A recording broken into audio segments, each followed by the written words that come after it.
É o seguinte, eu tenho que fazer uma pergunta aos senhores. Como eu dei aula para uma parte da turma sobre sucessão de família, sucessões, uma matéria regular no semestre passado, eu, em tese, aqui, pularia a aula de introdução às sucessões e já ia diretamente para a aula de negócio jurídico. Ou seja, eu não preciso fazer de novo o que eu fiz no semestre passado. Mas como isso aqui, eu acho que é um sistema de aprendizado democrático, os senhores podem escolher rever ou não a primeira aula de sucessões. Cabe no programa, por óbvio, se não coubesse, eu faria. Então os senhores decidem isso. Lembra, inclusive, quando eu era aluno aqui na São Francisco, a professora Ana Cândida Ferraz falou assim: meus amigos e minhas amigas, vamos fazer uma eleição democrática.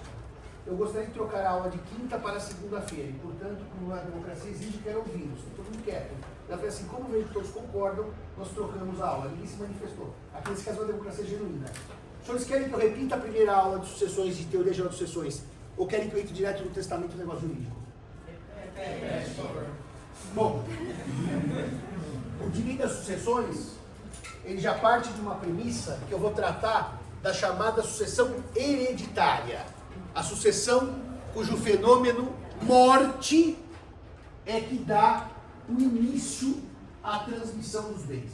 Porque o vocábulo sucessão ou vocábulo suceder significa estar no lugar de alguém, assumir a posição de alguém. E evidentemente que o vocábulo suceder ou sucessão não implica necessariamente que haja morte. Os senhores sabem, sucessão tributária, sucessão trabalhista, uma empresa sucede a outra nas dívidas, nas responsabilidades. Logo, sucessão não é um termo que signifique transmissão mortis causa. Então, se formos usar de precisão terminológica, nós diríamos sucessão em razão da morte, sucessão hereditária, sucessão mortis causa. Tanto é verdade que o termo sucessão não é necessariamente para sucessão entre vivos, em mortis causa, que eu tenho sucessão entre vivos. Por exemplo, o donatário sucede o doador, o comprador sucede o vendedor, e são todos sucessores. Quando o IBDFAN resolveu criar o Estatuto das Sucessões, exatamente por conta dessa ideia de que sucessão não é um termo que significa sucessão hereditária, pode significar qualquer outra sucessão, discutiu-se denominar o estatuto não Estatuto das Sucessões, mas Estatuto das Heranças. Só que isso também não dá certo. Porque nem toda sucessão envolve patrimônio. É possível sucessão sem patrimônio. Não, mas Simão, isso é comum? Não. O mais comum é que eu trate sucessão de bens. Mas eu posso ter testamento, vocês vão ver comigo na aula própria, sem nenhum conteúdo patrimonial. É difícil, é raro. Quem planeja a sucessão normalmente tem patrimônio. Mas eu vou dar um exemplo aos senhores que eu fiz uma única vez na minha vida. Aliás, vou dar dois exemplos de sucessão sem conteúdo patrimonial. Uma vez, um casal, até mesmo o professor Rodrigo Brolha Mendes, me procuraram, um casal me procurou, os dois me procuraram, porque eles viajavam muito de avião, eram empresários. E os filhos eram pequenos, tinham 10, 12 anos. E eles tinham medo que numa queda de avião, os filhos ficassem órfãos. E o que eles queriam? Não dizer o que acontecia com o patrimônio deles, porque eram dois filhos, o patrimônio é para os dois, tudo bem, não tinha nenhum problema. Eles queriam cuidar da educação desses filhos. E queriam cuidar de como esses filhos seriam educados. Por exemplo, a parte de educação religiosa, educação no ensino formal, educação de esportes e alimentação dos filhos. Eles tinham uma verdadeira cartilha de como cuidar dessas crianças, caso eles viessem a falecer conjuntamente. E queriam escolher a tia materna como tutora dessas crianças. Qual que era o conteúdo do testamento? Zero patrimonial, 100% pessoal. Era uma cartilha de educação dos filhos, caso os dois viessem a falecer. E nós fizemos isso, um testamento com cunho exclusivamente pessoal. Inclusive é interessante, porque era um casal que tinha uma visão bastante clara da educação dessas crianças, e o testamento tinha coisas assim, bem interessantes, do tipo, porque eles tinham uma visão bastante clara do que eles queriam, do tipo de, eu chamaria de atividades complementares para as crianças fazerem até completarem 18 anos, era um roteiro de educação dos próprios filhos. Isso é um testamento, sem conteúdo patrimonial. nomeava-se a tia tutora para que ela pudesse dar cumprimento a esse testamento. Eu já tive um caso de um cliente que tinha uma questão interessante na família, que era religiosa, e que ele... Vocês não estavam no IASP, né, quando foi esse caso, né, semana passada. E que ele tinha uma questão curiosa. A família dele, de origem, raiz, professava a fé judaica. Mas ele não professava, ele era católico. Então havia um certo... Ele é um senhor, tá? Não é uma criança, um senhor idoso. Uma tensão entre ele e a família, vamos dizer, nuclear dele. E ele não queria ser enterrado num cemitério judeu, ele queria um cemitério católico. E tinha até, inclusive, detalhes. E ele foi passar por uma cirurgia, ele chegou para mim e falou assim, Simão, amanhã eu vou passar por uma cirurgia, eu queria deixar minha esposa tranquila, que se houver briga entre ela e meus irmãos, que ela tem um documento por mim assinado dizendo, não, prevalece isso. Nós fizemos, em codicilo, depois eu explico daqui a pouquinho, que fez esse testamento. E que basicamente ele cuidava do seu próprio enterro, tudo bem? Não tem nenhum conteúdo patrimonial, não é deixo isso para aquilo, deixo aquilo para aquilo, não, só quero isso quanto da minha morte. Puramente cuidado com o próprio velório e o próprio funeral. Portanto, nem todo testamento tem conteúdo patrimonial. E por isso o termo direito das heranças não é mais adequado, é direito das sucessões. É isso que ficou no projeto de Código Civil. Em termos de regras gerais das sucessões, o código é dividido basicamente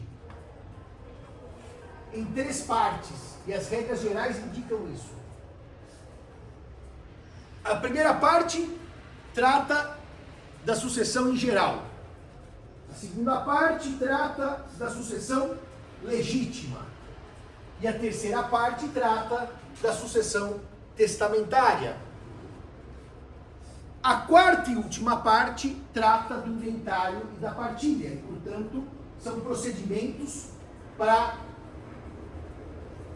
burocráticos, porque o inventário é isso, para acomodação dos bens. E, portanto, não se tratam de regras para quem vai ou para quem não vai, mas sim como se burocratiza a distribuição desses bens. Se organiza a distribuição desses bens. As regras gerais estão nos artigos 1784 a 1789, 1784 a 1789, o 1790 foi para o espaço por força da inconstitucionalidade reconhecida pelo Supremo, portanto já foi para o espaço. Depois nós temos a sucessão legítima e depois a sucessão testamentária. Bem, o primeiro artigo que inaugura o direito sucessório, ele trata do velho e bom droit de saisine. Em português, alguns chamam de saisina ou saisina.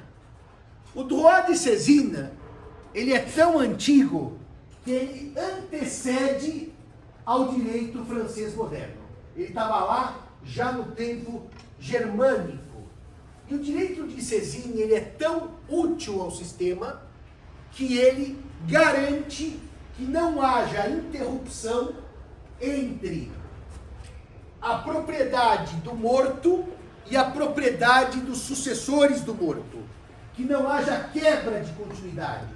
Que não haja, olha o termo bonitinho, acefalia da herança. Acéfalo quer dizer sem cabeça, sem caput. Aliás, quando você tem dor de cabeça, eu falo, estou com cefaleia. Tem uma ilha na Grécia que chama Céfalos, que é cabeça. E, portanto, para que a herança não fique sem titular, para que os bens não fiquem acéfalos, temos o direito de saisine, certo? Que o Zeno Veloso dizia, o último suspiro do morto é o primeiro sorriso do vivo. Porque a hora que o morto faz, o vivo faz, sou dono. Sou dono. Mas não teve inventário ainda, mas sou dono. Mas não teve partilha, mas sou dono. Então aquela alegria, no segundo seguinte, fiquei rico. Ou fiquei com um monte de problema. Só que se ficar com um monte de problema, renuncia a herança. Se ficar rico, normalmente as pessoas não renunciam a herança. As pessoas gostam de receber herança. Então a saisine implica transmissão imediata da propriedade dos bens. no segundo seguinte, no microsegundo seguinte, eu sou dono porque herdei. Isso é uma alegria muito grande. Agora vem uma pergunta que os senhores vão me fazer.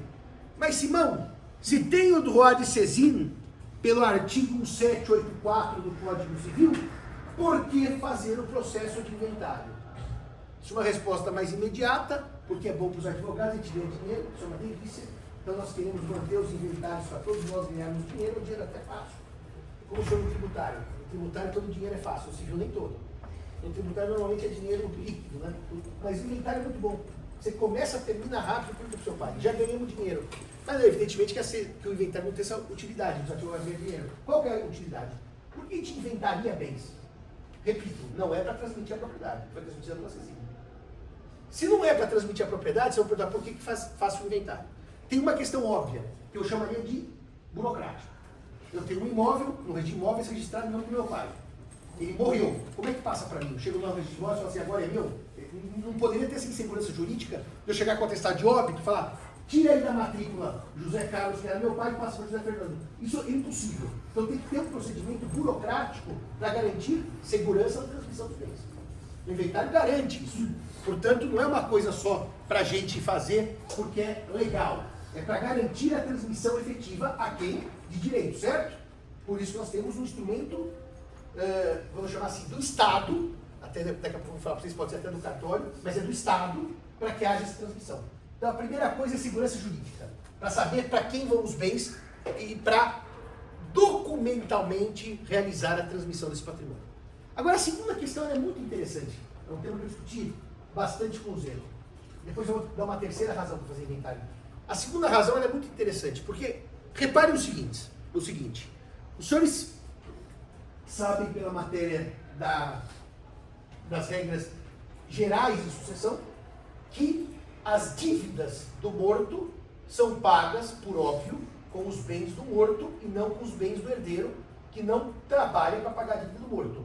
É o velho caso do pai que morre quebrado, o filho é rico pelo seu trabalho, o filho não pega o seu patrimônio para pagar as dívidas do pai. Quer dizer, só se quiser, mas pelo direito, os bens do filho não respondem para as dívidas do pai. Agora, por que se inventariam bens? Atenção aqui por que se inventariam bens.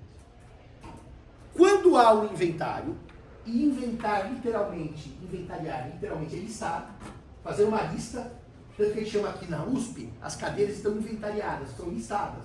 É uma lista de patrimônio. Quando eu inventario, eu faço o quê?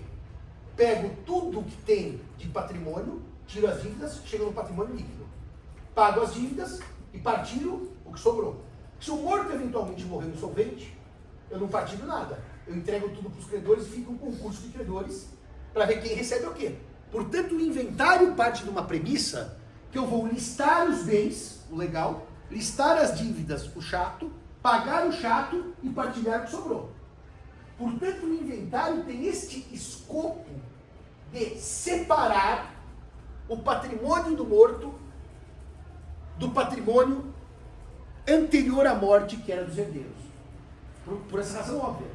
O herdeiro não vai pagar com os seus bens as dívidas do morto, mas vai pagar com os bens que recebeu as dívidas do morto.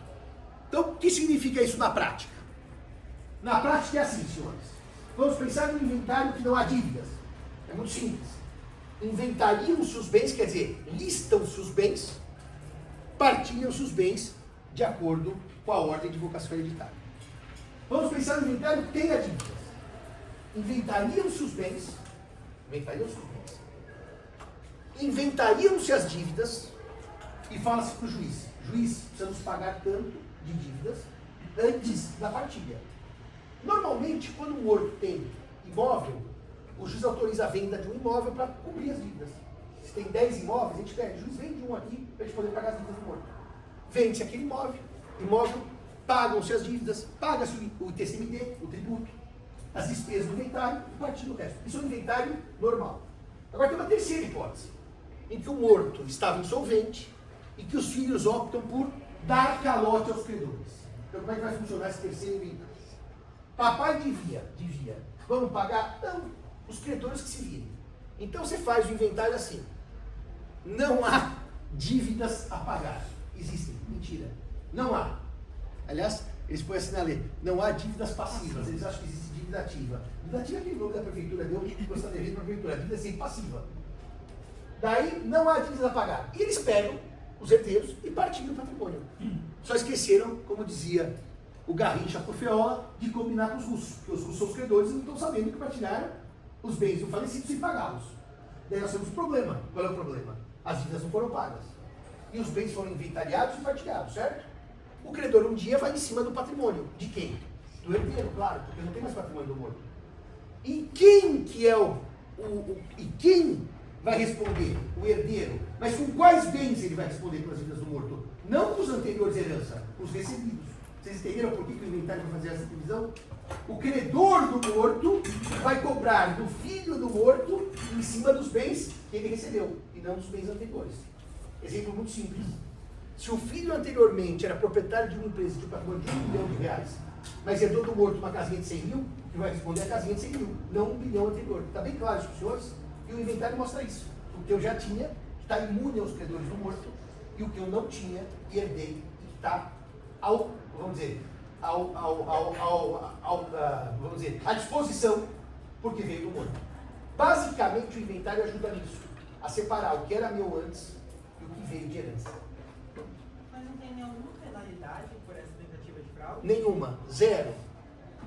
Só o senhor se divertir. Zero penalidade. Agora, evidentemente, doutor, que o senhor vai me dizer, o mais recomendável é que eles se paguem antes para não terem depois essa invasão do seu patrimônio, para levar o inventário e tudo. Mas o direito de dar o calote é constitucional. A felicidade não existe na Constituição, mas calote está. Por quê? Cada um faz o que quer, só que responde depois com o patrimônio do morto. Muita gente dá calote, mas muita gente. Por várias razões. Primeiro que o credor pode esquecer, depois pode prescrever, depois que o credor pode simplesmente, na hora que vir que perdeu tudo, dar um bom desconto para pagamento, vira moeda de troca. Então, o calote é mais ou menos normal. Tá? Fala, Lucas. Professor, que nesse caso, para fins do herdeiro responder ao credor do morto, há fungibilidade entre o patrimônio do herdeiro anterior à herança e o patrimônio que ele recebeu? Eu penso no exemplo que o senhor deu. Se eu perco a casa, eu não respondo mais ou eu respondo com o meu patrimônio anterior no limite de 100 mil? Vou te dizer uma coisa. Você herdou boa pergunta. Herdou uma casa de 100 mil, tudo bem? Você vendeu a casa e pôs dinheiro no bolso. 100 mil em dinheiro está lá. Chama subrogação, certo? Mas vamos supor que o senhor vendeu a casa rapidamente, o dinheiro desapareceu e ficou uma casa sua. A tendência é dizer que aquela casa sua responde também no limite dos 100 mil. Por quê? Porque é o que você recebeu do morto. Se você gastou dinheiro, você responde pelo que você recebeu do morto, que era 100 mil. Não é mais uma casa, agora é outra casa sua que vai responder. Então é no limite do valor da herança. Para você ficar, sumir com tudo e não responder por nada, sabe qual é o caso possível? Você não tem nada, recebe, vende rapidamente e some com o dinheiro. Daí você não tem como responder. É a fraude mais comum. Passar para o credor que logo queima a coisa e some com o dinheiro. Se tiver casa, responder pela casa. Se o filho também tem dívida, ele pega o valor do pai, dá calote, paga as próprias dívidas, vai ver a dívida do filho e não tem mais dinheiro. É isso. Então, qual credor correr antes vai se dar melhor. Por isso que o pai pode doar, isso é uma aula bem futura, ou testar com cláusula de impenhorabilidade, que foi minha briga no IASP com uma senhora que realmente não entendia a lógica disso. Mas eu vou explicar isso mais pra frente. Alguém quer falar alguma coisa? Muito bem. E qual que é a terceira razão para se fazer inventário, além da questão burocrática, da transmissão dos bens, a transmissão formal, vou chamar, documental dos bens? A segunda é a questão de extremar patrimônios. A terceira é muito bonitinha. Existe uma regra no Código Civil atual, que não é nova, que é uma redição dos impedientes do Código de 16, está no artigo 8.3 dos últimos incisos, que diz o seguinte, eu vou falar de dois artigos em conjunto. 1523, que cuida dos impedimentos matrimoniais, das causas suspensivas do casamento, refazendo a frase. 1523, que cuida das causas suspensivas do casamento, e artigo 1641, que cuida da separação obrigatória de bens. Esses dois dispositivos indicam que se uma pessoa for viúva ou viúvo, por óbvio que o viúvo pode se recasar, afinal o vínculo foi extinto pela morte. Mas tem um problema patrimonial. Se o viúvo ou viúva não fez inventário dos bens do falecido ou da falecida, ele não tem liberdade na escolha do regime. O regime será de separação obrigatória de bens. Então, para que serve o inventário, doutor? Se tiver bens, eu faço inventário e partilho, eu escolho qualquer regime que eu quiser, porque eu fiz o inventário. Se não tiver bens, eu faço chamado inventário negativo, para dizer que não há bens, para também ter liberdade na escolha do regime. Se eu não fizer o inventário positivo ou negativo, na hora de me casar em segundas núpcias, separação obrigatória. Eu tenho perda da escolha do regime de comunhão parcial, comunhão universal ou qualquer outro. Portanto, o inventário também serve para tirar das minhas costas a imposição num futuro casamento de separação obrigatória. E é curioso, porque mesmo que o senhor ou senhora, viúvo ou viúva, não se case e tenha uma união estável, por não ter feito inventário, separação obrigatória. Está bem claro isso para os senhores? Ainda que seja união estável. O STJ equiparou casamento e união estável para fim de separação obrigatória. Portanto, também para que não haja essa limitação patrimonial futura, deve-se fazer o inventário. Só não digam, por favor, que eu não sou dono antes do inventário. A pessoa comum, que não estuda direito, ela acha que ela só é dona após o inventário. Ela diz assim, meu pai morreu e eu estou esperando o inventário para ficar dono. Não, ela é dona. O que ela não é tecnicamente, burocraticamente titular, que fosse às vezes de uma matrícula, do registro, mas a propriedade é dela. Tanto é dela, que no dia seguinte à morte, se a fazenda produzir um arrendamento de 100 mil reais, ela tem que ter um dela do arrendamento. Se a casa produzir aluguel, se a empresa produzir frutos, no dia seguinte, não precisa esperar inventário. Está clara essa primeira premissa? A segunda premissa sobre a Cesine diz respeito à posse direta dos bens. Eu disse para os senhores que o último suspiro do morto é o primeiro sorriso do vivo. Mas o Código Civil não dá posse direta a todos os sucessores. A posse direta só é dada aos sucessores a título universal e não aos sucessores a título singular. Alguém quer dar palpite sobre quem é o sucessor a título universal, que recebe a posse direta, e quem é o sucessor a título singular, que não recebe a posse direta? Pode falar. O singular seria o legatário. Isso. E qual é a diferença entre suceder a título correto? Entre título universal e singular, doutor? O herdeiro a título universal ele entraria no quinhão ideal da universalidade dos bens. Então, o legatário ele entraria no singular. Exatamente isso. O herdeiro pode ser por sucessão legítima. Morre o pai, tem 4 filhos, cada um herda 25%, legítima. E, portanto, ele tem uma universalidade, um percentual. Se eu herdo 100%, eu tenho toda herança, um percentual. O legatário herda bens individualizados ou individualizáveis. E, portanto, ao contrário do herdeiro que responde pelas dívidas, sempre naquela medida, responde pelas dívidas com os bens do espólio, não com os bens próprios. Eu não vou dizer isso toda vez, mas já está incorporado aos senhores. Eu tenho que primeiro pagar e depois ver o que sobra, eu como herdeiro. O legatário não. O legatário não responde pelas dívidas. E aí, o Código Civil só dá posse direta ao herdeiro. Ao legatário só a indireta, a posse do proprietário, porque ele é proprietário desde a morte. Isso quer dizer o quê? Que se meu tio disse, deixo todos os bens à minha sobrinha Maria, e a casa de praia ao sobrinho José, a Maria é herdeira e eu sou legatário.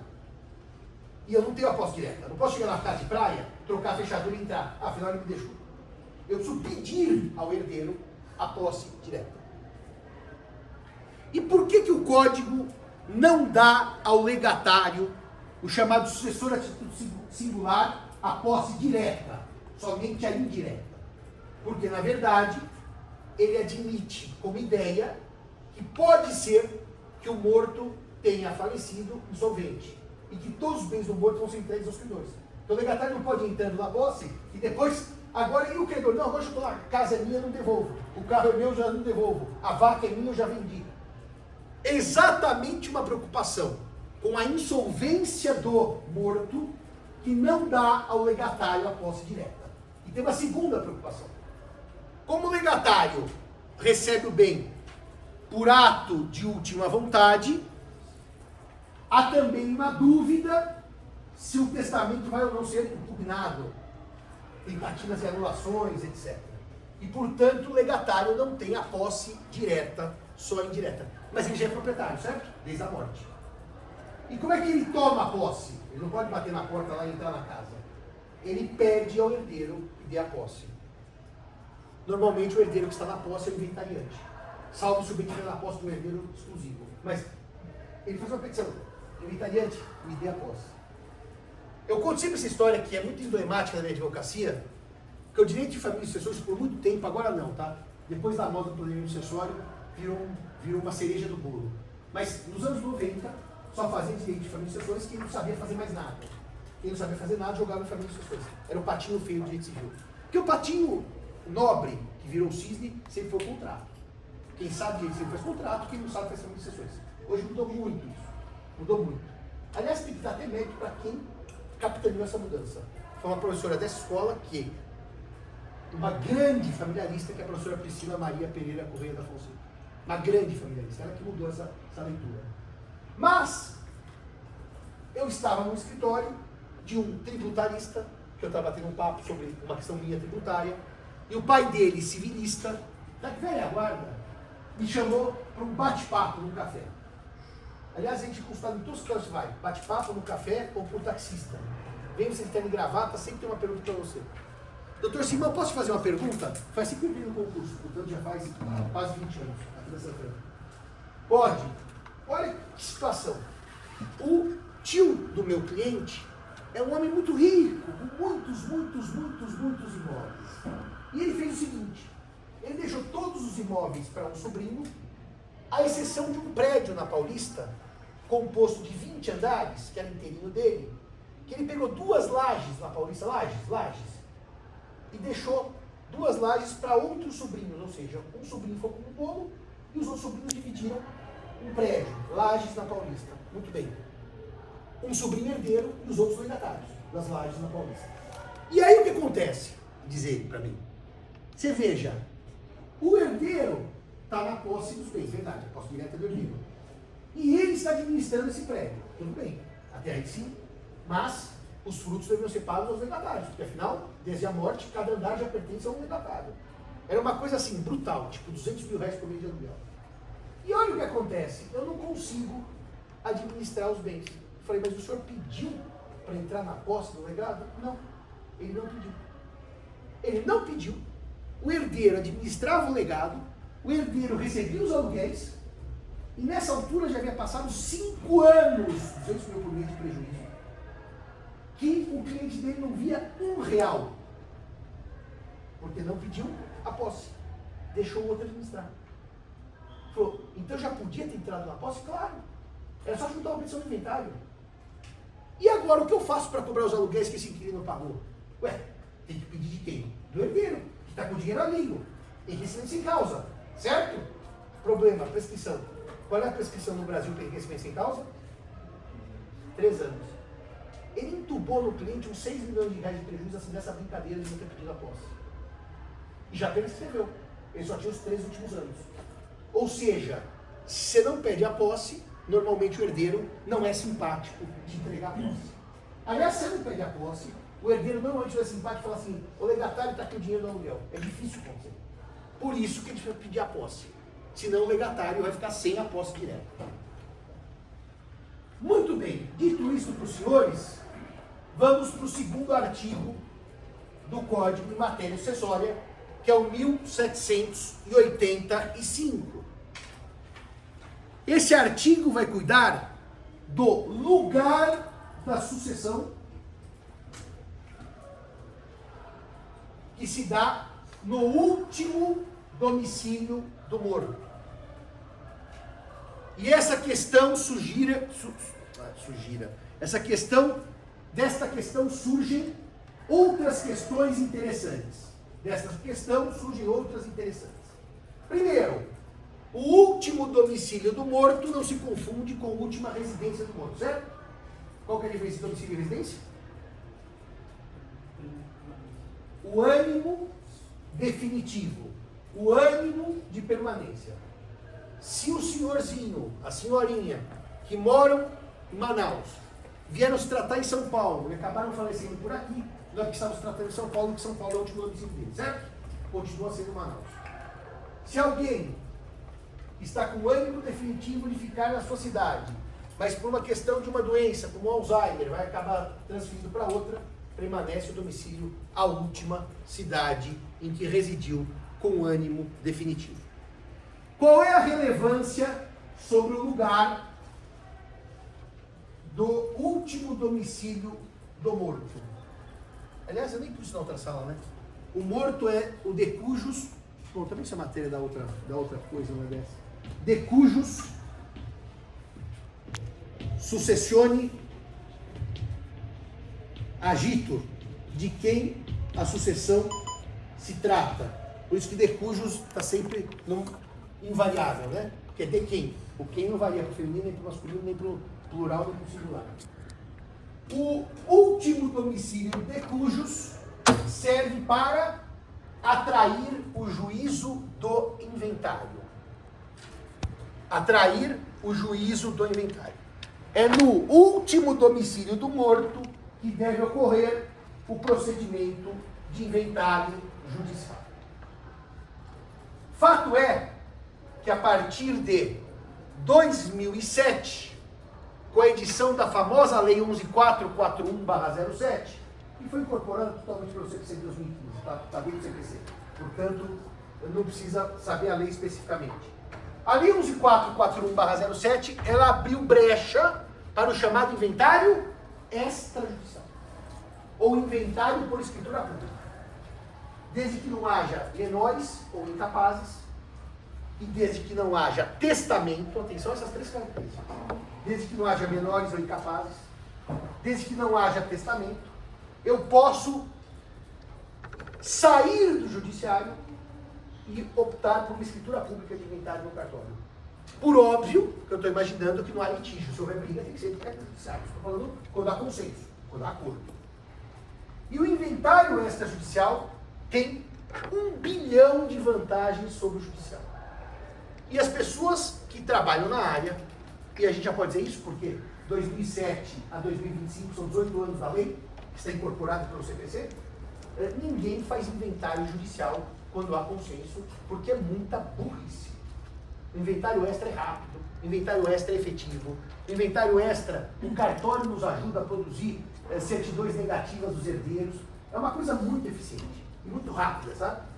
Quando um queridíssimo amigo meu, professor aqui, faleceu, eu até estava fora do Brasil, mas as filhas dele, minhas amigas, pediram alguma pressa, eu consegui fazer o inventário inteiro apenas, sabe? Em 2 semanas. 2 semanas. Se vai para o juízo, 2 semanas não começou nem o procedimento de informar a fazenda do espólio. Então, é assim, esqueça o judicial, salvo numa situação. O judicial só serve para uma situação. Se o patrimônio do falecido for um patrimônio muito vultuoso, mas muito, se vocês quiserem algo com sigilo, sigilo tem que ir para o judiciário, quem decreta segredo de justiça é o juiz. Não tem segredo de justiça e escritura pública no cartório. Eu até dizia ontem à noite na aula que eu conheci o único caso de uma advogada que eu trabalho com elas, vou aparecer na história delas, que era uma dessas fortunas, mas essas fortunas assim, tipo Emílio de Moraes, Moreira Salles, fortunas, Setúbal, não era fortuna de uma empresa, era fortuna de bilhão no inventário. E aí, elas queriam fazer o extra, mas o extra deixaria uma escritura pública, com todo esse patrimônio disponível para qualquer pessoa bater na porta do cartório e pedir escritura. Então eles conseguiram uma coisa inédita, eu nunca mais vi isso, só dessa vez. Eles pediram ao juiz corregedor que declarasse sigilo da escritura pública desse inventário, para poder ir para o extra sem a desvantagem da publicidade. Conseguiram. Mas isso eu vi uma vez em 1 milhão, tá? Isso não é regra, não, pedir sigilo da escritura pública. Quem quer sigilo vai para o inventário, que eu chamaria judicial. do Poder Judiciário. Bom, o inventário extrajudicial, você está falando dele por que agora, Simão? Porque você disse aí, eu disse aí que competência pro judicial é do último domicílio de recurso, foi o que eu disse. E a competência pro extrajudicial? Então vamos pensar que o morto residia em São Paulo, o morto tinha fazendas em Porto Alegre e o morto tem herdeiros no Rio de Janeiro e Manaus. Então nós temos São Paulo, domicílio do morto, patrimônio em Porto Alegre, os herdeiros no Rio de Janeiro e Manaus. Que lugar que eu faço este inventário? Bom, os senhores sabem que quando eu vou para a via extrajudicial, qualquer cartório, eu vou pôr para isso o nome, tabelionato de notas, pode lavrar uma escritura pública. Ou seja, se eu quiser uma procuração para o Dr. João ou para a doutora Laís, eu posso fazer aqui em São Paulo, posso fazer em Porto Alegre, eu posso fazer onde eu quiser. E, portanto, o inventário extrajudicial não tem competência territorial. Não tem domicílio do morto. Eu escolho qualquer tabelionato de notas do Brasil, independentemente de onde estejam os bens, os herdeiros ou o morto. Vou dar um exemplo para os senhores. Os senhores têm um tabelião de confiança, vamos dar aqui o exemplo da cidade do João. Em Pirassununga, o morto está em Manaus, o patrimônio está no Rio de Janeiro e os herdeiros estão em Roraima. Eu posso fazer em Pirassununga, por quê? Porque eu confio no tabelião. Não tem essa... Por quê? Porque eu escolho. Qualquer tabelionato de notas pode fazer a escritura pública de inventário. Não há competência territorial. E daí os senhores vão me perguntar. Aí, Simão, qual é o critério que te leva a escolher o tabelionato? Existia historicamente um critério, até a Alessandra me disse que isso mudou, que era custo. Porque o custo da escritura pública, o emolumento que eu pago, depende de lei estadual. Então, fazer um inventário em São Paulo não custa a mesma coisa que no Paraná ou que no Amazonas. Eu não estou dizendo imposto, tá, senhores? Não é imposto. O emolumento, o custo da escritura pública, que são leis estaduais que definem custo. Então, tem estados que historicamente eram os mais baratos. Por exemplo, a Alessandra lembrou o Paraná e a Bahia, o estado da Bahia, por muitos anos foi o mais barato do Brasil. Por quê? Porque os cartórios não tinham sido ainda privatizados. Eles eram do poder público, do estado da Bahia. A Bahia, a determinação de que os cartórios seriam, acabaria aquela coisa de cartório de mais, eles seriam passíveis de concurso, é de 88, Constituição Federal. A Bahia, sei lá, até 2000 e tanto, tinha cartório do estado, do governo da Bahia, que trabalhavam funcionários estatais, como os do Fórum. Então a Bahia cobrava baratíssimas escrituras se comparado aos estados que tinham emolumentos para os particulares. A Alessandra me disse que agora não dá mais para dar esse boi nos emolumentos, porque os estados emitiram leis que se eu for para um estado mais barato, eu pago a diferença do estado de São Paulo. Então, por exemplo, eu vou até, vamos supor, Paraná, fazer uma escritura que custa, vou dar um número, 10 e lá vou pagar 8. Antigamente eu economizava 2. Hoje eu pago 8 no Paraná e 2 para São Paulo, ou seja, eu não consegui mais economizar. Essa lei é puramente uma lei de lobby entre os notários, claro. Isso aqui não é lei de direito civil. É uma questão para evitar a concorrência entre os notários. Mas antigamente era mais barato. Eu brincava. Onde é que você faz suas escrituras de inventário, Simão? Eu faço sempre no mesmo cartório, como é um tabelião de minha confiança. Eu tenho trabalhado agora, já faz algum tempo, com a Ana Paula Frontin aqui no 22. Mas eu poderia escolher um cartório em Florianópolis. Por quê? Porque eu adoro Florianópolis. Tem boa comida, boa bebida, você vai lá, toma... Você não tem que falar por quê. Ninguém pode perguntar por que o senhor escolheu o cartório. Está bem claro isso? Você escolhe o que você quer. Agora, o que aconteceu com essa questão do extrajudicial? Quando a lei 11.441/07 criou o extra, o inventário extrajudicial, copiado pelo CPC de 2015, não existia um negócio chamado e-notariado. Como é que funciona historicamente a questão de cartório? O cartório, estou falando de notas, tá? Tem um livro. Nesse livro se lavam as escrituras, compra e venda, procuração, permuta, tudo, doação e também os inventários. Como é que funcionava no passado? Há uma regra que o tabelião não pode tirar o livro físico da sua comarca, da sua circunscrição. Então, se eu quiser fazendo escritura pública com tabelião de Jaguariúna, eu não estou impedido, mas eu tenho que ir até Jaguariúna. Ele não pode vir até aqui, senão não haveria nenhuma divisão territorial. Se o tabelião pudesse ficar passeando com o livro pelo Brasil inteiro, era muito simples. Eu chamava o tabelião de Belém, trazia o livro, assinava aquilo e voltava para Belém. Então, a divisão sempre se deu por causa disso. O livro permanecia onde? Na circunscrição do cartório. Então, quando eu dizia para os senhores, eu quero optar por fazer um inventário em Florianópolis, não tem nenhum problema. Ia eu, ia o cliente e o outro. Todo mundo tinha que estar em Floripa. Não dá para o tabelião trazer o livro. Está bem claro isso para os senhores? Isso evitava briga entre os cartórios.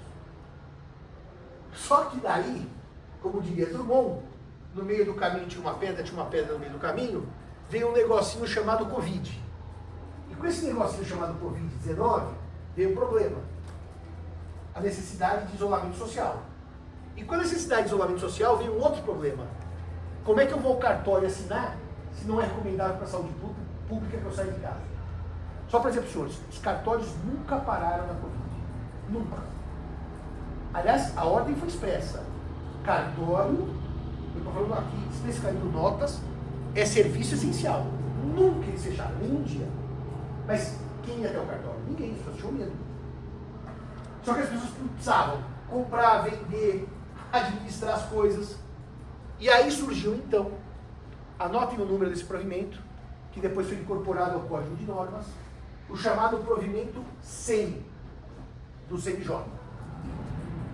O provimento 100, que hoje está no Código de Normas, do extrajudicial, ele prevê a prática dos atos à distância.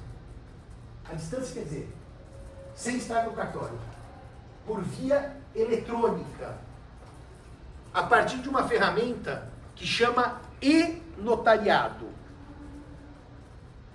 E com o e-notariado, é um aplicativo do celular, tá? Vocês abrem o aplicativo, qualquer lugar do Brasil, do mundo que estejam nesse na internet. O cartório abre o aplicativo e, portanto, ele vai fazer uma leitura da escritura, não presencial como antes, que a gente tinha um cartório, sentava lá e ele falava, por câmera, por vídeo. Ele grava esse ato, tá? Quando ele grava esse ato, ele fala assim, ó, pode ser procuração, compra e venda, doação, inventário, o que vocês quiserem. Ele fala assim, ele por nome, tá? Dr. José Fernando Simão, ouviu? Sim. Concorda com o que eu disse? Sim. E vai perguntando para todo mundo, tudo bem? Acabou. O que ele faz? Desliga-se a câmera, a gente recebe um link por e-mail que te dá um clique, assinando eletronicamente aquele ato. Portanto, a assinatura passou a ser puramente no mundo das ideias. Não vamos assinar um papel, não vai ter assinatura minha assim. Não vai ter foto da minha assinatura, José Fernando Simão. É pelo clique. Pelo clique que eu estou assinando aquele ato. Esse provimento 100 do e-notariado, vocês concordam comigo que ele é fantástico, certo? Vou dar um exemplo simples. A minha tabeliã fica aqui na Brigadeiro Luiz Antônio, tudo bem? Um dia que chove muito e inunda a cidade, eu não preciso sair do centro para a Brigadeiro, eu faço o meu escritório. Com chuva, com inundação, com greve do metrô. Ou seja, antigamente, senhores, tinha que ir ao tabelionato. Hoje não precisa ir para lugar nenhum. Até só vou dar um parênteses que não é jurídico. Os clientes normalmente gostam de ir ao tabelionato, porque eles acham que aquilo é uma solenidade, e eu respeito.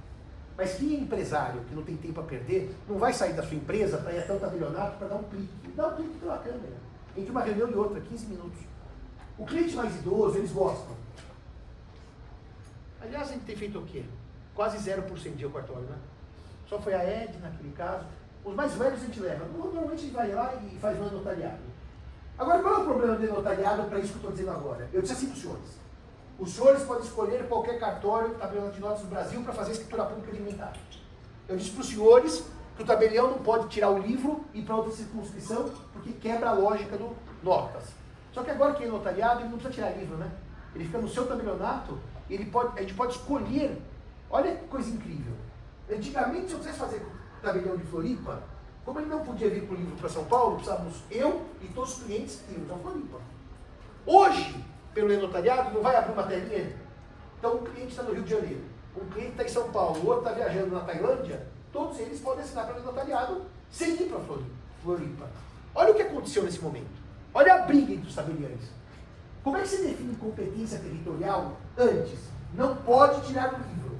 O livro não pode sair. Agora, não sai o livro, porque é por câmera. Não tem mais sair o livro. E aí os tabeliães ficaram loucos e começa uma guerra, certo? Se eu tiver um amigo em Belém do Pará, eu não preciso mais pegar os clientes por no avião e ir a Belém. Eu faço de São Paulo. Todo mundo aqui em São Paulo. A gente assina em Belém do Pará. A gente assina em Pirassununga. A gente assina em Ribeirão Preto. A gente assina em Poços de Caldas. E isso, para os tabeliães, é um problema. Porque a competição fica acirrada, já que eu não tenho mais a limitação espacial do livro.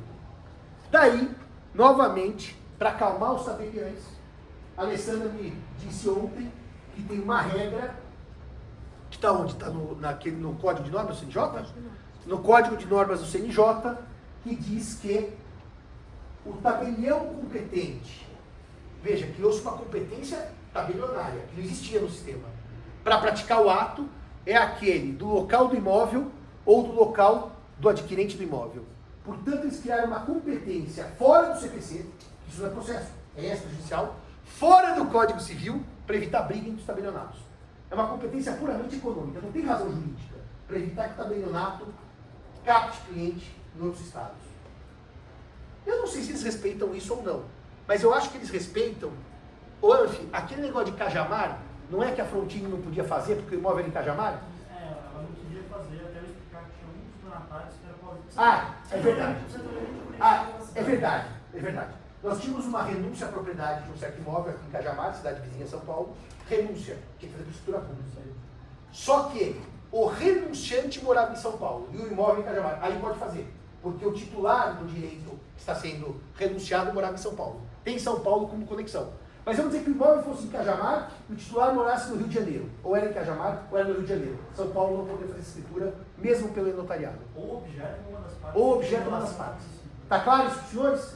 Isso não é norma processual, não é norma civil, é norma de competência do tabelionato para evitar rivalidade econômica. Inclusive o registro, acho que não registra sem respeitar isso. E o registro não registra se não respeitar isso? Não registra. Ou seja, se eu não respeitar isso, está dizendo o João, e a parte mora no Rio, o imóvel está em Cajamar, e eu faço um inventário em Salvador, o registro de imóveis não registra, porque eu não respeitei a competência territorial do registrador, do tabelionato de notas. Ou seja, aquela coisa linda que eu dizia, pode ir para Floripa fazer, hoje não pode mais. Porque se a parte mora no Rio Grande do Sul... Mas se for presencial, sim, né? Ah, não, sim, mas não pode fazer por câmera. Só se for presencial. Muito bem. Dito isto, uma outra coisa com relação ao 1785. O lugar da abertura da sucessão diz respeito aos bens que existem no exterior, fora do Brasil. Por muito tempo, se discutiu se os bens que o morto tem fora do Brasil são ou não inventariados pelo juízo brasileiro ou pelo cartório, tanto faz. Pelo juízo brasileiro ou pelo tabelionato de notas do Brasil. Existiam juízes que diziam sim, existiam juízes que diziam não. Existiam tabeliães que diziam sim, existiam tabeliães que diziam não. O Supremo, recentissimamente, acho que faz menos de um ano, decidiu que não se pode inventariar no Brasil bens que o brasileiro tenha no exterior. Não se pode. Então, se o sujeito tem uma casa em Miami e uma casa em São Paulo, serão dois inventários, um americano e um brasileiro. Esse tema é muito interessante, porque o juiz da jurisdição estrangeira vai seguir a regra sucessória brasileira, que são brasileiros envolvidos. E eu, em duas situações distintas, uma de família e uma que não é de família, trabalhei dando opinião legal para explicar a juízes do exterior como é que se partilha segundo a lei brasileira. Por exemplo, um caso muito famoso de um banqueiro que morreu e tinha um patrimônio bastante considerável. E como o juiz que ia partilhar era o juiz suíço, da Suíça francesa, o juiz suíço queria saber como é que segue a vocação hereditária no Brasil para certos bens. Na verdade, isso é bem específico, porque era um bem específico que estava num paraíso fiscal e que ele precisava entender como é que pela lei brasileira esse bem seria distribuído. Nem era o inventário inteiro do banqueiro. E aí, eu, Giselda, Zeno, Euclides, demos 4 pareceres para explicar ao juiz suíço como é que se trabalha aquela lei brasileira, aquele bem. Vejam, o juiz brasileiro não poderia inventariar, porque é uma empresa num paraíso fiscal.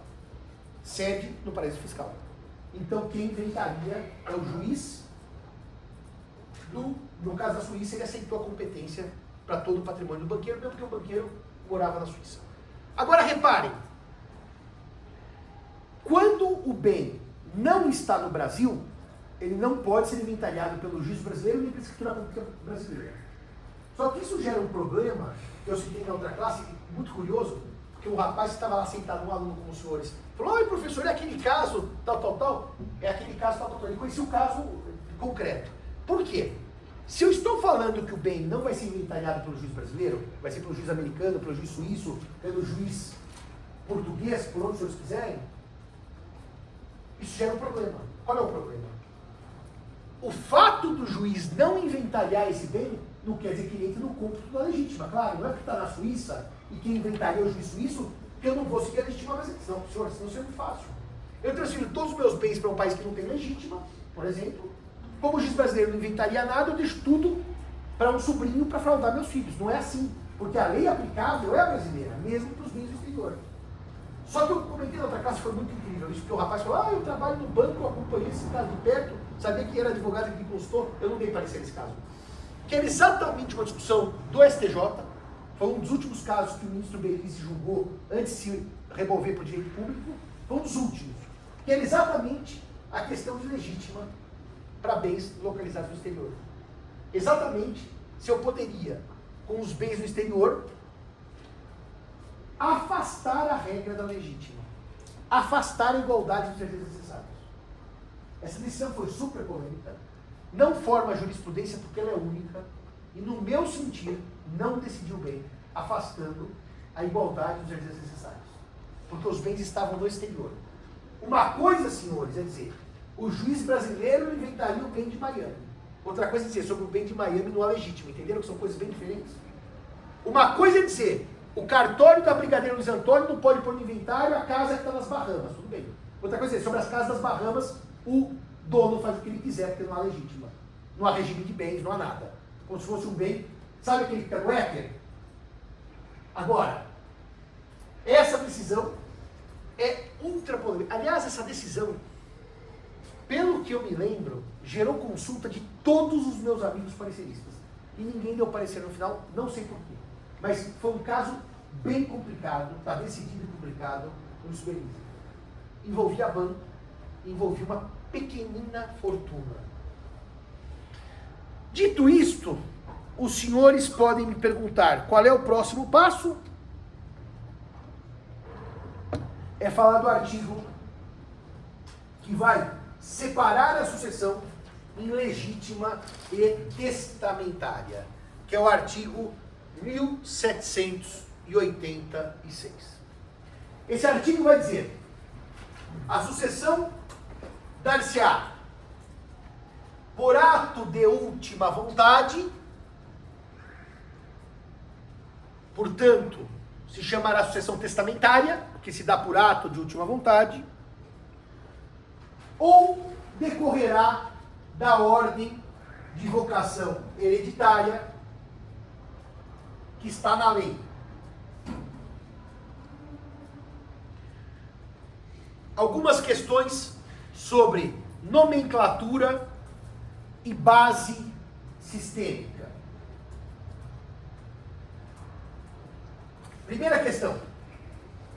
A sucessão legítima decorre da vontade presumida do decujus. Presumida. Essa, eu vou dar duas bases para os senhores da sucessão, hoje, que abrem o nosso curso. Primeira é essa. A sucessão legítima decorre da vontade presumida do decujus. E a testamentária, da vontade declarada do decujus. Declarada do decujus. Então os senhores podem me perguntar: mas Simão, em regra, qual das modalidades se aplicam? Das modalidades se aplica, em regra. Qual das modalidades se aplica? Por óbvio que se eu tenho um testamento, eu vou seguir o que o morto quer. Se eu não tenho, eu vou para a lei. Então, senhores, para entenderem isso, também não usei essa metáfora ontem, é muito importante. O senhor sabe quando a gente estuda contratos, que diz assim, se o contrato nada dispuser, a lei é supletiva da vontade das partes? Se o contrato nada disser, a lei é aplicada? Mas se o contrato disser A, eu afasto o B da lei? Aqui é a mesma ideia. Se tem testamento, eu sigo a vontade do morto. Se não tem testamento, eu sigo o que a lei presume ser a vontade do morto. A vontade do morto declarada prevalece sobre a vontade do morto presumida. Exemplo óbvio, gente. Código Civil em contratos. Contratos, vamos ver como os senhores estão nessa. Quem responde pelas despesas de entrega da coisa vendida? Pelo Código Civil. Quem paga as despesas de entrega da coisa vendida? Comprador ou vendedor? Quem? Vendedor. Vendedor. O senhor já comprou alguma coisa pela internet? Não. O senhor não paga o frete? Mas é disposição que ele Ou seja, o contrato afasta a lei, certo? Quem herda? A lei tem uma série de pessoas. Mas se eu quiser, eu não deixo para aquela série de pessoas. Vou dar um exemplo simples. Se eu tiver só 5 sobrinhos sem nenhum herdeiro necessário, eu posso deixar a herança para o Lago São Francisco, certo? Posso deixar a herança para o Hospital do Câncer. Posso deixar a herança para um grande amigo. Portanto, a sucessão legítima, olha que coisa bonitinha, ela é supletiva da testamentária. A testamentária é a regra. A supletiva é a exceção, que é a legítima. Mas eles vão dizer, o problema de regra e exceção é que vocês pensam na prática. Na prática, a regra é legítima, porque as pessoas não testam. Isso é prática. Mas a ideia é montada para que a gente teste. Na prática, ninguém testa. Outro dia, eu estava no colégio notarial, estava vendo os números de testamentos no Brasil, com relação às mortes. Pega todos os atestados de óbito e todos que vão para o inventário. Chuta, Lucas, antes da pandemia, a cada grupo de mortes, qual que é o percentual que tinha testamento nos inventários? Antes da pandemia. 0,97. Não chega a 1%. Chuta hoje, pós-pandemia, aumentou evidentemente. Para quanto foi o número de sucessões testamentárias com testamento? 4,5%. Portanto, a regra do sistema é a testamentária. Eu escolho o destino dos meus bens. Mas na prática o que ocorre é legítima, porque as pessoas não testam. Depois, até vocês me lembram na hora que eu falar do testamento, para a gente fazer uma elucubração do porquê as pessoas não testam no Brasil. Mas deixa isso um pouquinho mais para frente, não agora. Muito bem. Então, sucessão legítima, vontade presumida. Sucessão testamentária, vontade declarada. E dessa base vocês percebem uma coisa que o leigo não percebe. O leigo não percebe isso. Querem ver o que o leigo não percebe? Se eu tenho sucessão legítima e eu tenho 2 filhos e esse filho morre antes de mim, os meus netos entram por representação. Vocês viram isso mês passado. Que presume-se que eu ame igualmente meu filho e os filhos do meu filho. Se eu faço um testamento deixando os bens para o meu sobrinho João, e o João, meu sobrinho, morre antes de mim, os filhos do João não são herdeiros testamentários, porque aqui é vontade declarada. Se eu quiser, eu tenho que dizer, deixo para João, se João morrer, vai para os filhos dele. Se eu não disser, não vai. Porque uma é declarar e a outra é presumir. Está bem clara essa primeira estrutura? Depois eu vou dar uma outra mais para frente. São 2 coisas basilares dessa primeira aula. A vontade e o espírito de compromisso, que eu já chego lá. Agora, a sucessão testamentária tem um problema no nome. E quando você ouve sucessão testamentária, você pensa, é sucessão que há testamento. Mas, na verdade, a sucessão testamentária é aquela em que há ato de última vontade. Por quê? Porque o testamento não é o único ato de última vontade apto a transmitir bens. Tem 2 atos de última vontade. Os chamados testamentos e os chamados codicilos. Qual que é a diferença entre um testamento e um codicilo? O codicilo é um ato simplificado, com menor formalidade, mais fácil de ser feito. A grande diferença, se eu entrando numa aula própria, é que o testamento tem necessariamente testemunhas e o codicilo dispensa testemunhas. Mas se o codicilo dispensa testemunhas, é um ato simplificado, tem que ter alguma diferença com relação ao testamento, senão teriam duas coisas, uma mais complexa e uma mais simples, para a mesma coisa. Alguém sabe qual é a diferença em termos de objeto de um e de outro? O valor, né? Não só. O valor está aqui também. Mas a primeira coisa é que o codicilo só se destina a bens móveis. O imóvel pode valer R$1, não pode ser codicilado.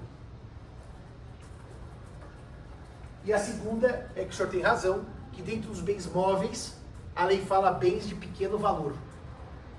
Pequeno valor em termos relativos, tá? Vocês olham a herança toda, aquilo pode ter um grande valor econômico sozinho, mas um bojo da herança não vale pouco.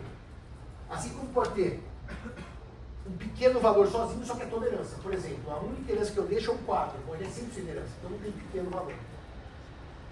O projeto, o Anfi leu ontem, diz que esse valor dos bens móveis a serem objeto de codicilo não pode passar 10% do valor do monte.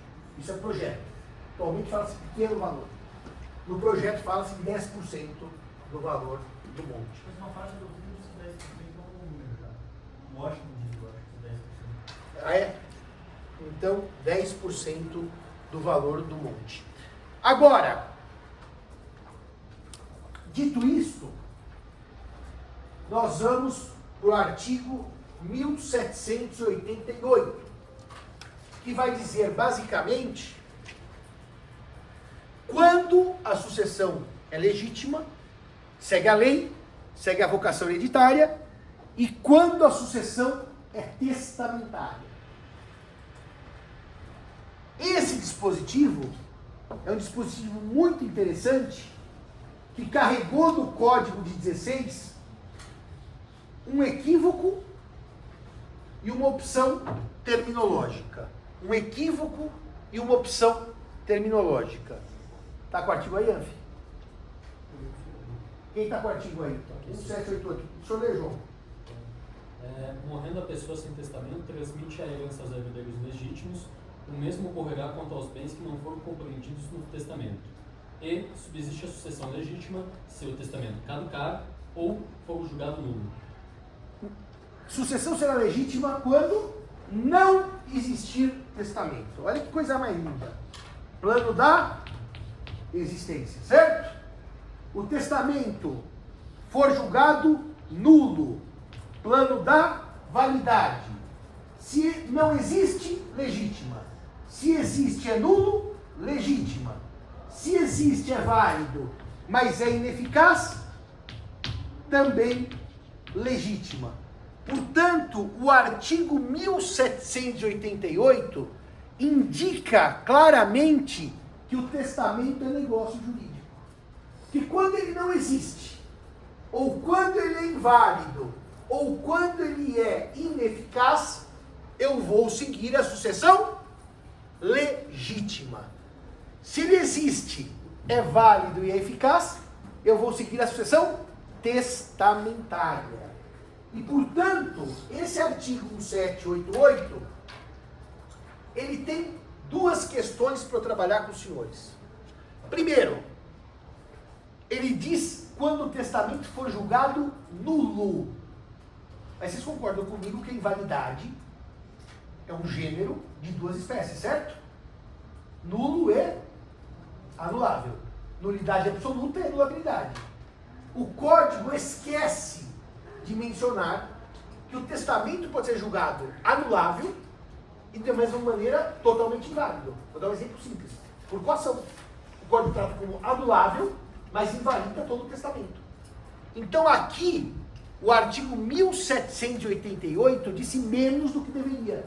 Não é julgado nulo, é julgado inválido, que é o gênero e não a espécie. Esse erro já cometia o Código de 16. E essa é uma das poucas coisas que eu me arrependo demais de não ter perguntado para o Zeno. Porque quando o Zeno atualizou o projeto para virar Código Civil, ele fez um pente fino dos erros do Código 16 para ver se o projeto não tinha copiado os erros. E aqui ele copiou, porque não é julgado nulo, é julgado inválido. E o Zeno não mexeu. E o Zeno, na obra dele, ele abre a obra dele dizendo assim: erra o código bevilacco ao dizer julgado nulo. Deveria dizer julgado inválido. Não é que o Zeno não sabia. e o Zeno não mexeu. Não sei por que até hoje, agora não vou saber mais, mas de qualquer jeito o projeto vai dizer julgado inválido, para incluir o nulo e o anulado. O segundo problema que eu vou tratar desse dispositivo é que ele diz quando o testamento caducar, for caduco. Essa é uma questão muito interessante, porque testamento caduco, quando o testamento caducar, evidentemente que eu estou usando o termo caducidade como base do verbo ou base do adjetivo. E o termo caducidade é um termo histórico para ineficácia testamentária.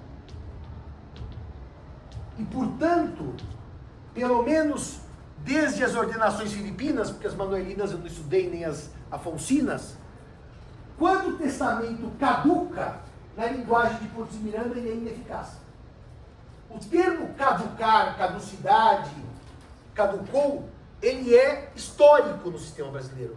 E por isso que o Código 16 copiou, e de 2002 também. Por ser uma tradição do termo caducidade para ineficácia do testamento. Agora, os senhores concordam comigo que se eu quiser dar operabilidade ao Código Civil, torná-lo mais claro, os senhores estão aqui concluindo o curso de Direito. Se eu falar para vocês, o testamento caducou, vocês podem ter dúvida do que significa isso. Agora, o testamento tem ineficácia, vocês não têm dúvida que não produz efeitos. Então, em termos de simplicidade de linguagem, era melhor tirar caducar e pôr eficácia, ou não eficácia. Isso dá clareza ao sistema. E repare coisa curiosa. O termo caducar, caducidade, ele é irmão gêmeo do termo decadência. Só que não é deca, outro é cadu. É a mesma estrutura. Decadere. Você está tocando na escala e caiu a nota. Pulou a nota, errou. Então é o decadere. Agora veja um detalhe.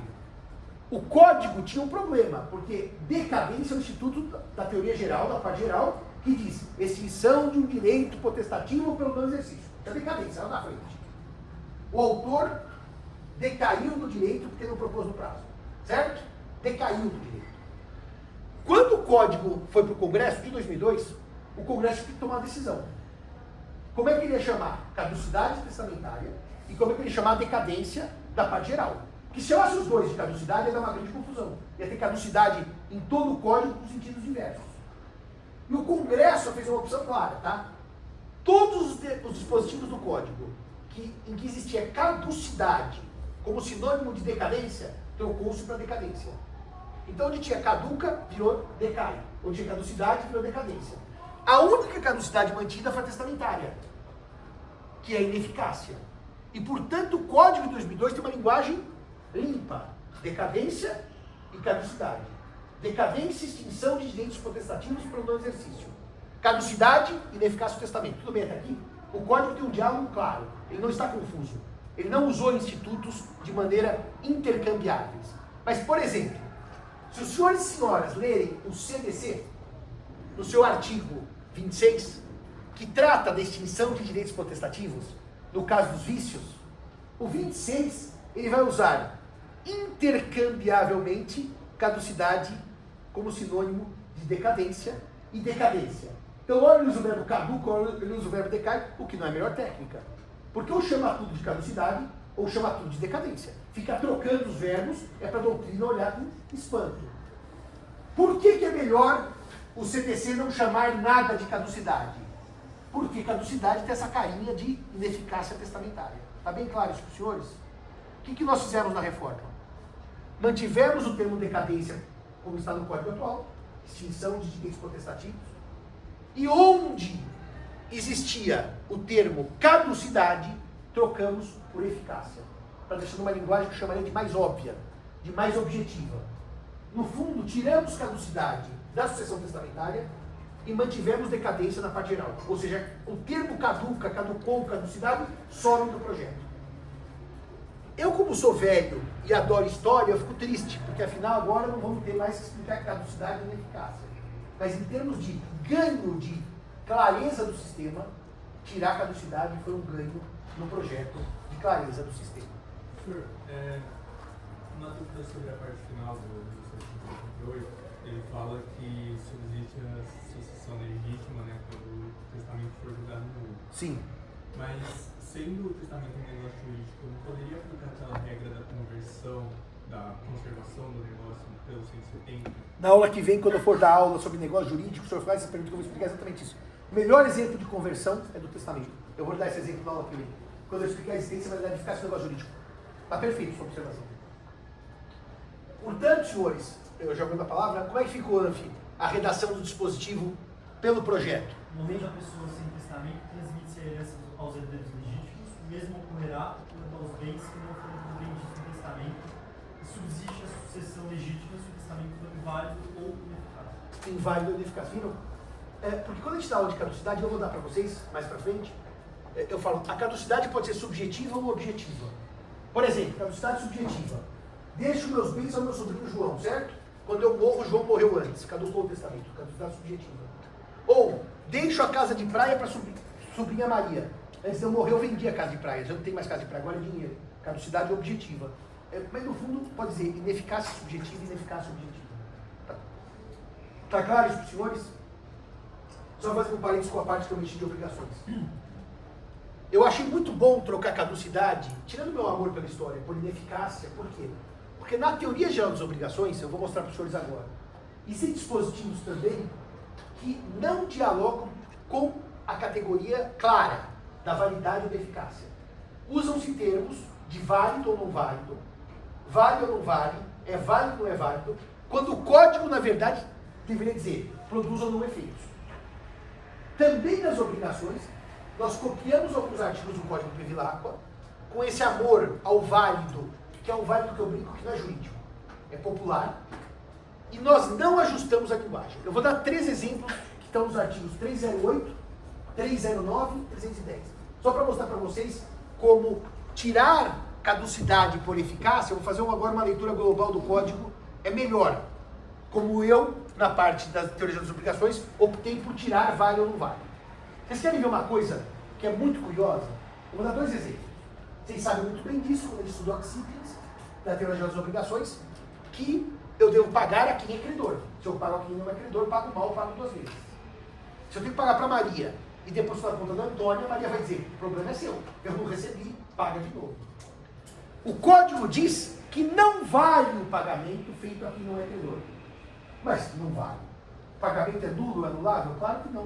O pagamento não libera. Se não libera, ele é ineficaz. Não é que eu vou dizer que quem paga o credor errado pagou de maneira nula. Eu vou dizer pagou sem produzir efeitos. Qual é o efeito do pagamento? Liberar o devedor. Entenderam a lógica disso? Portanto, o pagamento feito a quem não é credor não é nem válido nem inválido. Ele é ineficaz. Ele não libera o devedor. A mesma coisa quando eu vou pagar para menor. O código diz, o pagamento feito cientemente ao credor incapaz de quitar não é válido. Olha como essa linguagem gera problema. Tem autor que escreve isso. Olha como gera problema. Eu chego para pagar ao credor que tem 10 anos, que é dono da casa que eu moro, ele herdou do pai. Eu entrego o aluguel para o credor de 10 anos. O código diz que não vale. Porque não estava lá a mãe para dar a sua devida participação na quitação. Só que daí eu pago para o mesmo credor, só que agora ele tem 16 anos. Então eu teria um pagamento nulo ao de 10 e anulável ao de 16. Nem nulo, nem anulável. O pagamento não libera o devedor, então ele é ineficaz. Agora, se o devedor provar, estou lendo o texto do 310 da minha cabeça, que o pagamento, se o devedor provar que o pagamento reverteu no benefício do menor, aí o pagamento, diz a lei, é válido. Não, diz a lei, é eficaz. Então vou dar um exemplo simples. Eu vou pagar o menor de 10 anos, tudo bem, doutor? Paguei o aluguel. Tecnicamente, não paguei, estou preso ao pagamento. Mas ele usou o dinheiro para pagar a sua escola. Pagamento eficaz, foi liberado. Paguei o menor de 16 anos. Tecnicamente, ineficaz, porque não podia ter pago sem assistência da mãe. Ele pegou o dinheiro e gastou com orgias, bebidas e droga. Pagamento ineficaz. Não é válido ou não válido. Por isso que nós arrumamos o 308, 309, 310, onde eles diziam vale ou não vale, e nós pusemos é eficaz ou não é eficaz. Isso dá clareza ao sistema. Fechando parêntese, por isso que eu gosto de chamar não de caduco, mas de ineficaz o testamento. Harmonia sistêmica e clareza para o juiz aplicar bem a lei. Fechado isso? Muito bem. Tem só um detalhe também que eu não falei na outra turma, eu vou falar para os senhores, que agora estou lembrando. Se o testamento não existe, sucessão legítima. Se o testamento existe, mas é inválido, seja nulo ou anulável, sucessão legítima. Se o testamento existe, é válido, mas é ineficaz, atualmente caducidade, sucessão legítima. Só tomem cuidado com uma coisa, tá? Que o testamento pode ser parcialmente eficaz. Vou dar um exemplo simples para vocês. O testador tem 30 casas, resolve, esquece de uma delas e deixa 29 para o sobrinho João. Só que sobrou uma que não foi contemplada no testamento. O que acontece com aquela que não está contemplada? Sucessão legítima. Ou seja, os bens não contemplados pelo testamento seguem a sucessão legítima. Outro dia eu analisei um caso, que eu acabei não sendo advogado, e foi a Claudia Steiner, né, amiga? Provavelmente eu vou ter que dar um parecer. Que o tio, sujeito sem filhos, sem herdeiros necessários, solteiro, ele tem vários sobrinhos. E ele tem algumas empresas. E ele resolveu distribuir as empresas, é um testamento muito complicado, por percentuais para cada sobrinho. Só que a gente não é bom de matemática, a gente não é bom. A gente é mal de matemática. E sabe o que aconteceu na conta dele? Ele não formou 100% de nenhuma das empresas. Sobrou 1% de uma, 2% da outra. Para quem vai? Se não está contemplado no testamento? Sucessão legítima. Ou seja, ele conseguiu deixar a empresa 98% de sucessão testamentária e 2% para legítima. Quer dizer, é um plano sucessório péssimo. Vai dar uma pancadaria terrível. Porque os 2% vão para todos os herdeiros da legítima. E aí todos os sobrinhos entram em cotas iguais. Então, senhores, o que não está no testamento está na legítima. Querem ver uma coisa que as pessoas esquecem? Se eu tenho 10 casas e quero deixar 9 para Maria e uma para o João, mas eu tenho mais 30 sobrinhos, eu tenho que mencionar que os bens móveis que guardassem a residência vão junto com o dono. Senão os bens móveis em tese, podem ser quadros valiosos, obras de arte, vão para a legítima. Ah, mas o acessório segue o principal, mas as pertenças não. O código diz que as pertenças não seguem o principal. Então, tem que escrever a casa e todos os bens que a guarnecem. Senão vai para a legítima os bens móveis e não os imóveis. Está claro isso para os senhores? Eficácia parcial. O último artigo é o 1789. Já que o 1790 foi declarado inconstitucional. O 1789, ele tem uma regra, que é a regra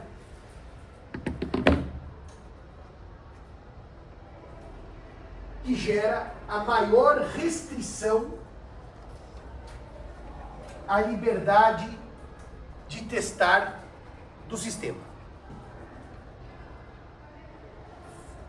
que é a legítima que cabe aos herdeiros necessários. O professor Junqueira, nos seus estudos e pareceres, escreveu um artigo muito bonito sobre a tensão entre liberdade e intervenção que marca os sistemas sucessórios romano-germânicos. A tensão entre liberdade e intervenção. E essa é a segunda base do nosso curso, a primeira da vontade presumida e declarada. Agora vem a segunda. Dos sistemas romano-germânicos com relação à liberdade e intervenção.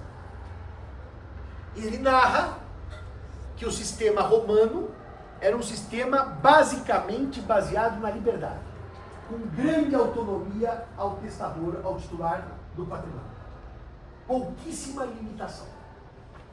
Já o sistema germânico é um sistema permeado por intervenção em prol da coletividade. E, portanto, um sistema que tende a retirar do testador amplos poderes, deixando poderes diminutos. Como os direitos civis atuais são, no fundo, uma mescla dessa experiência histórica, da experiência romana e da experiência dos povos germânicos, cada país tende a equilibrar a autonomia, liberdade romana, com a menor autonomia, intervenção germânica. A esse fenômeno de equilíbrio O professor Junqueira deu um nome que eu acho dos mais bonitos, que é espírito de compromisso, ou solução de compromisso. Em que ele diz, cada Código Civil do século XX e XXI optou por ir mais para a liberdade ou mais para a intervenção a partir das suas experiências históricas. Os senhores hão de concordar comigo que a existência da legítima é a maior intervenção que o poder público pode fazer sobre a minha liberdade. Se eu tenho legítima, eu tenho uma liberdade reduzida. Sobre a legítima, o que eu tenho a dizer? A legítima é o quinhão que caberá necessariamente aos herdeiros necessários. Quem são os herdeiros necessários? O Código Civil traz 3 grupos de herdeiros necessários. Os senhores sabem, certo? Quem são eles? Descendentes, ascendentes e cônjuge sobrevivente. Perfeito. Descendentes, ascendentes e cônjuge sobrevivente. Agora, vamos voltar um pouquinho no tempo. Eu vou dar uma segunda informação e voltar um pouquinho no tempo. A legítima hoje é de 50% do patrimônio do falecido. Se nós voltarmos um pouco no tempo, para as ordenações filipinas, de 1603 até 1907, não é 17, 7, a legítima do Brasil foi de 2/3 dos bens do falecido. Era passível de testamento apenas a chamada terça quer dizer, terça parte, porque a legítima era maior do que ela é hoje. As ordenações tinham essa legítima de 2/3 e é disponível de apenas 1/3. Portanto, era objeto de testamento no máximo a terça parte. Em 1907, portanto antes da vigência do Código Civil Brasileiro de 16, um senador mineiro chamado Feliciano Pena consegue aprovar uma lei que mudou o percentual da legítima. O decreto é 1839/1907. O decreto 1839/1907 é a lei Feliciano Pena. Eu conheci o Zeno em 2005. Em 2006 teve um evento no Rio de Janeiro, do professor Amaral, do IDCLB, Instituto de Direito do Uso Brasileiro. E eu fui. Naquela época, os grandes cientistas portugueses estavam lá. Mário Júlio de Almeida Costa, Rui de Alarcão, o Antônio Varela, já era falecido, evidentemente. E no meio da palestra da Giselda, o Zeno fica assim, Simão, eu não tinha essa intimidade que eu tive depois comigo, me chamando. E a Giselda era bastante brava. Eu não podia levantar no meio da palestra da Giselda para ir até o Zeno. E o Zeno não parava de me chamar. Ele chegou do meu lado, Simão, que ano mesmo é a lei Feliciano Pena? Eu evidentemente não sabia naquela hora, mas nunca mais esqueci. Decreto 839 de 1907. Quando a legítima baixa para 50%, o Código Bevilacqua, ainda um projeto, porque era de 1907, adere à ideia de 50%. Então nós não tivemos um projeto mais legítima de 2/3. Ela cai em 1907 e fica até hoje em 50%. Mas essa solução de compromisso, essa tensão entre a liberdade e a autonomia, cada país resolve de um jeito. Então eu vou dar um exemplo para os senhores. Resolve de um jeito, de 2 maneiras. Quem são os herdeiros necessários e quanto cada um recebe. São 2 formas de resolver o problema. Portugal, por exemplo, rompeu com as ordenações a partir do Código Seabra, 1867, 1867. Portanto, veja que interessante, exatamente 50 anos antes da vigência do Código 16. Nós tivemos 50 anos a mais de lei portuguesa que os portugueses em termos civis. E a lei portuguesa, o Código Seabra, ele deixou como herdeiros necessários, lá em 1867, os descendentes e os ascendentes. Só que sabe como que ele faz a conta? Uma legítima variável. Sabe o que é uma legítima variável? Se eu deixar só um filho, a legítima é X. 2, ela é Y. Ela vai aumentando. Quanto mais herdeiro necessário eu tenho, mais a legítima aumenta. A ideia de legítima variável está no Código Português atual, 66. Ou seja, lá, doutor, o cônjuge também é necessário. Então, se eu deixar um filho e um cônjuge, a legítima é X. 2 filhos e o cônjuge é Y. Só filhos é Z. Ascendentes é W. Tem toda uma conta de variabilidade da legítima a partir de número de herdeiros e de classe de herdeiros. Nós nunca optamos por isso. A nossa legítima sempre foi fixa. Independe da classe, independe do número. Está claro isso, senhores? Nós não optamos por uma legítima variável. Existe um grande debate sobre o fim da legítima no Brasil. É um debate que ele vira e mexe, vai para as rodas doutrinárias. Antes da pandemia, num clima de liberdade econômica, havia algum interesse da doutrina, antes de reforma do Código Civil, quando a gente estava propondo reformas pontuais, de abolir ou suavizar a legítima. Ou seja, no espírito de compromisso, caminhar mais para a liberdade e menos para a intervenção. Tudo bem até aqui? Qual é a grande questão da legítima e por que ela acaba sendo um verdadeiro tabu no parlamento? Se mexer na legítima, eu vou mexer em valores caros à sociedade brasileira. Por quê? Porque a legítima é o que garante, de certa maneira, que o pai ou a mãe que não goste de um filho pelas razões mais diversas, seja, por exemplo, porque é bolsonarista e eu não sou, porque é homossexual e eu não sou, porque não é cristão e eu sou, aquelas questões pessoais, use da legítima para tirar direitos, porque não gosta do filho por razões de preconceito. Então a legítima garante sim uma sucessão com menor índice de preconceito. Quem advoga na área sabe que se o pai não gostar do filho ou da filha por causa da orientação sexual, da religião ou política, ele hoje pode tirar disponível daquele filho, que já é bastante coisa, tá? Porque é disponível não se discute, mas aquele mínimo é garantido. Segundo problema de mexer na legítima. Quando se mexe na legítima, eu estou deixando provavelmente filhos desamparados. E nem todos os filhos têm condições de trabalho. Eu posso ter filhos com deficiência, eu posso ter filhos com problemas de saúde que não permitem o trabalho. Então a legítima também garante um mínimo existencial. Então, quando nós começamos o debate sobre a alteração da legítima, o Tartucci, estou falando 19, tá? Não hoje, não agora com o projeto caminhando. O projeto não mexeu na legítima, tá? Manteve como ela está hoje. O Tartucci foi conversar com o Pacheco, que já era senador, sobre uma possibilidade de a gente repensar a legítima no Brasil. Eventualmente uma legítima variável, eventualmente uma legítima para filhos com deficiência ou com necessidades especiais, ou para idosos, pais idosos, mas não uma legítima como é hoje. Hoje é assim, tem descendente, ascendente de cônjuge, tem 50%, acabou, não tem nenhuma margem de manobra.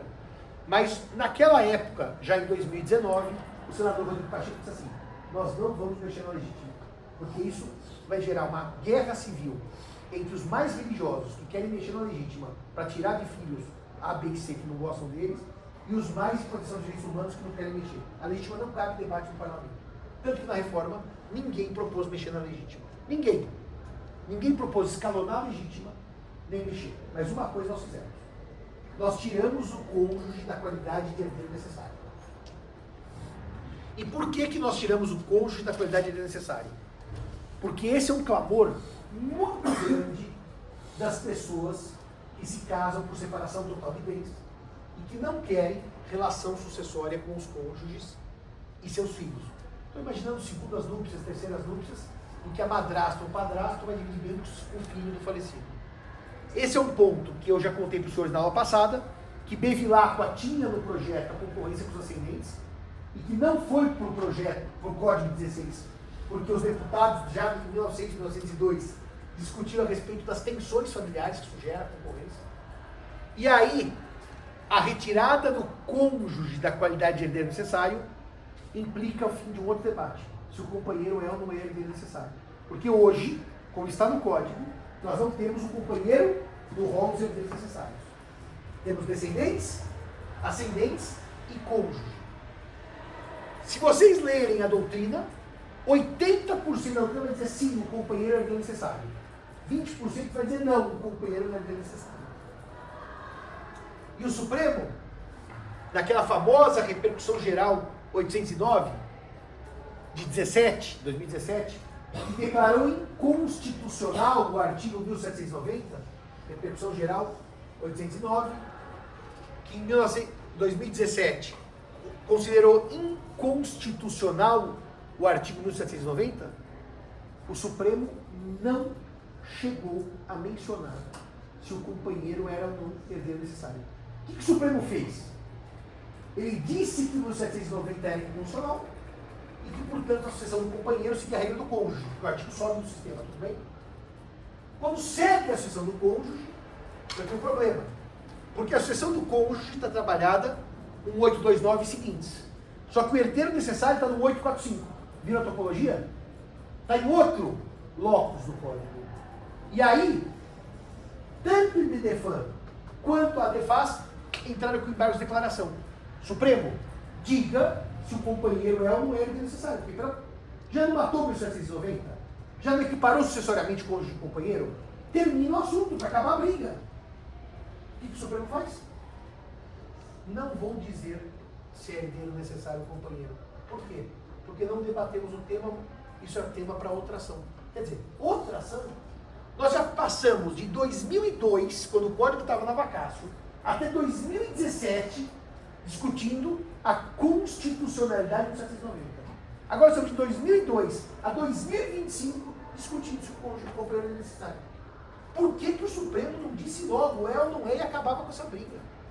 Hoje nós temos um sistema sucessório capenga, em que eu posso afirmar para os senhores, por causa do Supremo, que não há mais 1790, é inconstitucional, isso não tem debate, que a sucessão do companheiro segue as regras do cônjuge, só que eu não posso afirmar para os senhores que o companheiro é ou não é herdeiro necessário. Por quê? Porque o Supremo disse não pode dizer.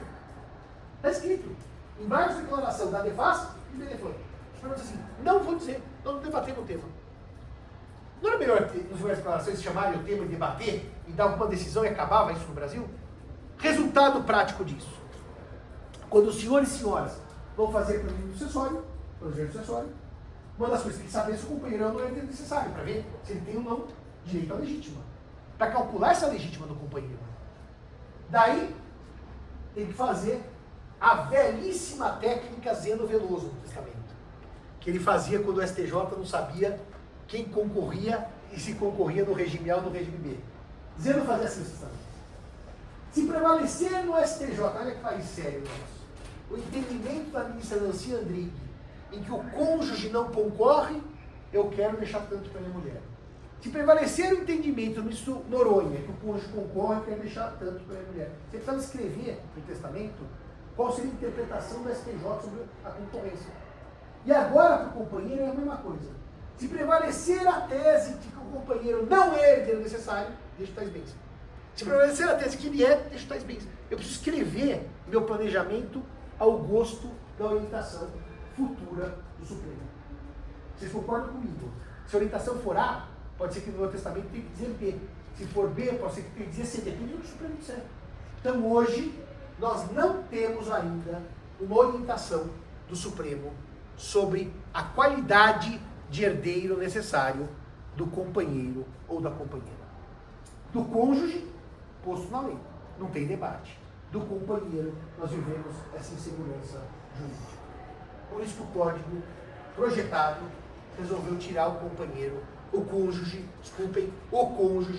do rol de herdeiros necessários. Fechado isso, senhoras e senhores. Essa é a maior restrição à liberdade de testar. Não é a única, tá? Tem outras restrições, mas essa é a maior delas. Artigo 1789 do Código Civil.